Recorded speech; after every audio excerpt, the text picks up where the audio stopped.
વિકલાંગો તરફ જોવાનો આપણો દ્રષ્ટિકોણ કયો? સમાજનો એક વર્ગ.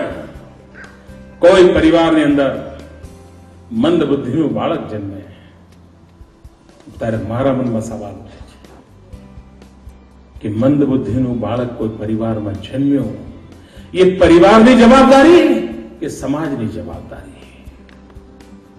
આપ કલ્પના તો કરો, 25-27 વર્ષનું નવયાન યુગલ હોય અને ઘરની અંદર પહેલું સંતાન આ પ્રકારે મંદબુદ્ધિનું પેદા થયું હોય, કેટલા સપના જોઈને લગ્ન કર્યા હશે, કેટલા સપના જોઈને બાળકની આગમનની રાહ જોઈ હશે, કેટલા જીવનના અરમાન હશે, અને જ્યારે મંદબુદ્ધિનું બાળક જન્મ્યું હશે ત્યારે એ પતિ પત્ની, એ પિતા માતા બંનેની જિંદગી પેલા મંદબુદ્ધિના બાળકની સેવામાં ખપી જતી હોય છે.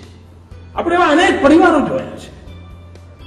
મને ઘણીવાર એમ લાગે છે કે ઈશ્વરને એ મા બાપમાં ભરોસો હતો કે આ મંદબુદ્ધિનું બાળક આમના ઘરે આવશે ને તે સાથે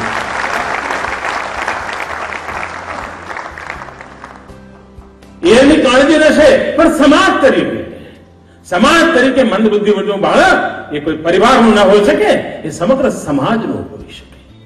સામાજિક સમરસતા છૂવાછૂત પૂરતી સીમિત વિષય નથી, સમાન ગલિત પૂરતો સીમિત નથી. સમાજનો કચડાયેલો કોઈ પણ વર્ગ હોય, નારી હોય, અપંગ હોય, અશિક્ષિત હોય, વંચિત હોય, આ સગળાને મમભાવથી કેમ જોડીએ, એને અપનત્વના વિષયથી કેમ જોડીએ, એના માટેની એક મથામણ સામાજિક કાયાકલ્પની આવશ્યકતા હોય છે. અને પ્રત્યેક યુગમાં પ્રત્યેક પળે આ કાયાકલ્પ અનિવાર્ય હોય છે. સુરેશભાઈ એક વાત સાચી કરી કે આ પુસ્તકનું વિમોચન મારા મનમાં 3-4 તારીખો હતી અને હું સહેજ વહેલા કરવા પણ માંગતો હતો, પણ મનમાં નક્કી કર્યું હતું જ્યાં સુધી પૂજ્ય સચ્ચિદાનંદજી ન મળે ત્યાં સુધી નથી કરવું. કારણ કે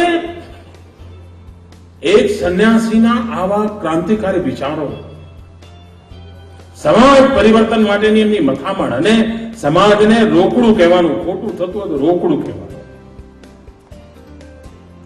અને એટલે જ મને હતું કે આ પુસ્તક તો સચ્ચિદાનંદજીના હાથે શોભે. અને આજે એ અવસર આવ્યો, પૂજ્ય સ્વામીજીએ સમય આપ્યો, આશીર્વાદ આપ્યા, અને સંત જયારે આશીર્વાદ આપે ને ત્યારે મને ખબર પડે છે કે મારે હજુ કેટલા સુધરવાનું બાકી છે, મારે હજુ કેટલી મહેનત કરવાની બાકી છે. સંતોના આશીર્વાદથી આપણી જાતને આપણે બધા જ યોગ્ય બનાવતા રહીએ, સમાજની સેવાને માટે સમર્પિત કરતા રહીએ, પણ સમાજને જોડવો પડે. વિવિધતામાં એકતા, એક તો આ દેશની વિશેષતા છે. સમાજને ટુકડાઓમાં ન જોઈ શકાય, સમાજને ખંડિત અવસ્થામાં ન જોઈ શકાય. અને ભારત જેવા દેશને કાશ્મીરથી કન્યાકુમારી, અટકથી કટક આ દેશને જો જોડવો હશે તો સમરસતાનો સેતુ જ સમગ્ર સમાજ જીવનની એકતાની ગેરંટી બને છે.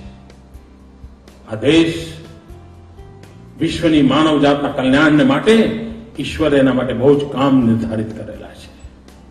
તમે વિવેકાનંદ જુઓ, અરવિંદ જુઓ, દરેકનું એક જ કથન છે. આ બધા મહાપુરુષો હતા, મનીષીઓ હતા.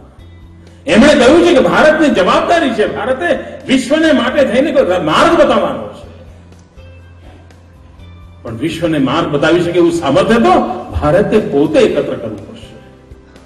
એ સાધના, એ તપસ્યા, એના માટે આ રાષ્ટ્રને સંતો, મહંતો, આચાર્યો એમણે ઘડવા માટેની કોશિશ કરી છે.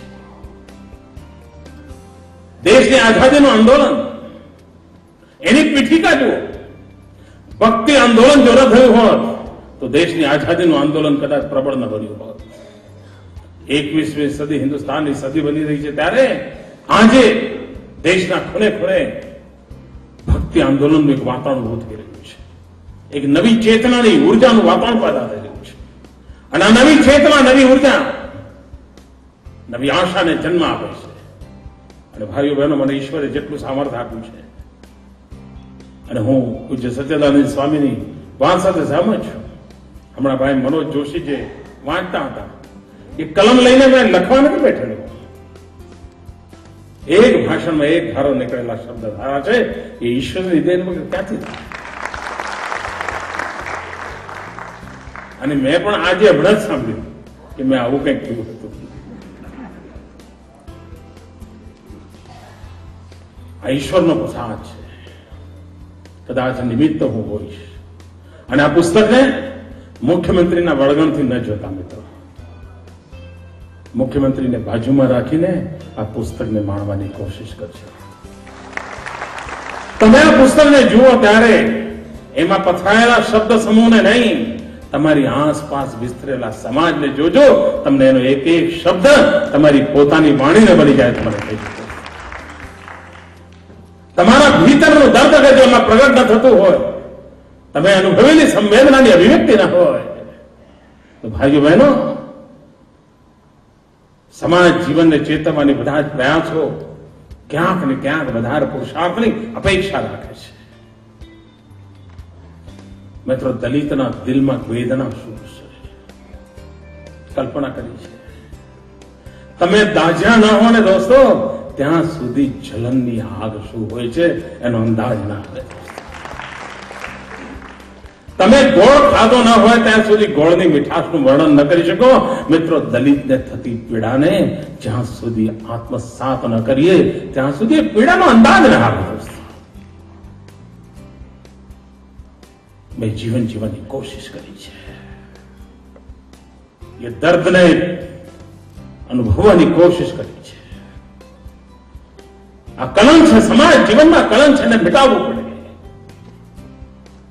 એક રસ સમાજ, સુમધુર સમાજ, સમરસ સમાજ, એના માટેની પ્રતિબદ્ધતા સમાજના જન જન મન મન એની ગતિવિધિનો હિસ્સો બને. એના માટે જો પુરુષાર્થ કરીશું તો મને ખાતરી છે કે ગુજરાતની સ્વર્ણિમ જયંતિને અવસરે સમાજ માટે સંવેદનાનો મારો એક નાનકડો પ્રયાસ,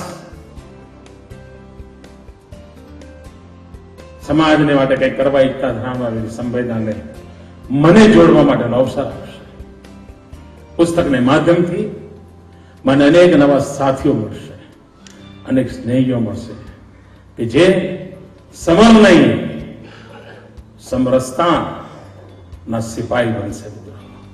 સમરના સિપાહીઓ તો બહુ મળે, સમરસતાના સિપાહીઓની જરૂર છે. હું શ્રદ્ધેય સુદર્શનજીનો આભારી છું કે એમણે આ પુસ્તકની પ્રસ્તાવના લખવા માટે સમય કાઢ્યો, મારા માટે આશીર્વાદના ભાવ પણ વ્યક્ત કર્યા. એમનો હું ઋણી છું. ફરી એકવાર ઇમેજ પ્રકાશન, આમે મારો નાતો હવે ઇમેજનો ઘનિષ્ઠ થઈ ગયો છે. મારા ઘણા બધા પુસ્તકો પણ ઇમેજનું એક એવું છે કે મુંબઈમાં જ એને કાર્યક્રમ કરવાનું ગમે, પણ આજે એના અમારા વ્યવસ્થાપકોએ ઇમેજને એટલું ફીલ કરાવ્યું છે કે અહીંયા પણ સારું ગોઠવી શકાય છે. અને આજે જ્ઞાન અને વિજ્ઞાન બંનેનો સંયુક્ત મિલન હતું મિત્રો. એક પુસ્તકને ટેકનોલોજીથી એનું લોકાર્પણ થયું, જ્ઞાન અને વિજ્ઞાન બંનેને જોડવાનો પ્રયાસ. તો ઇમેજના મિત્રોએ અને વ્યવસ્થા કરનાર સૌ મિત્રોને અભિનંદન આપું છું. હું હોલમાં આવ્યો ત્યાં સુધી મને ખબર નહોતી કે આવો બધો તામઝામ હશે, પરંતુ ખૂબ ઉમંગથી બધાએ આ કામ કર્યું છે. એ સૌ મિત્રો અભિનંદનના અધિકારી છે. ફરી એકવાર પૂજ્ય સ્વામીજીના ચરણોમાં પ્રણામ કરું છું. આપ સૌને સામાજિક સમરસતાના સિપાહી બનવા માટે નિમંત્રણ આપું છું. આવો બુદ્ધની જેમ એના માર્ગે ચાલીને જોડવાનો પ્રયાસ કરીએ. જોડવાનો પ્રયાસ નવી શક્તિ આપશે, એ જ અપેક્ષા. સ્વર્ણિમ જયંતિ આવતા અઠવાડિયે આપણે ઉજવવા જઈ રહ્યા છીએ, ત્યારે એડવાન્સમાં આપ સૌને જય જય સ્વર્ણિમ ગુજરાત.